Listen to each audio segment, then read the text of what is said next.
Hi, welcome. In this video, I just want to take a moment to mention that, having Jack Morton on in terms of his perspective, we brought up this whole thing about trainers like Kevin Murdaugh, okay, who calls himself the anti-dog trainer. And again, the same thing is like, what the heck, what's the reason for that? Either you train dogs or you don't. What's the reason why someone like him would call himself anti-dog trainer? Well, I've seen this before. It's the same thing that dog trainers attempt to do, is try to elevate themselves, to say they're special. Okay, they've carved themselves out a little little niche in the dog training world that's separate and apart from everybody else. But here's the truth, okay?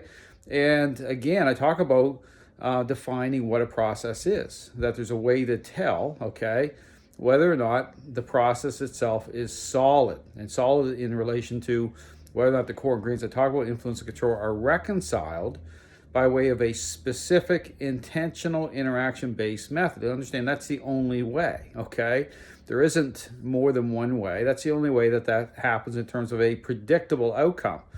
And again, so when you look at these trainers, as to why they're calling themselves certain things, well, it's nothing special. Okay, understand Kevin Murdaugh, he's no different than, again, I mentioned about Christopher Upton, these other trainers, nothing unique or special about it.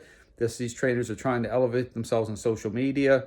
They're trying to show that they're special. Well, there's nothing special what's going on. The dog training world's a train wreck, okay? These trainers are all playing the same shell game. They're all part of this superficial idea of what training is.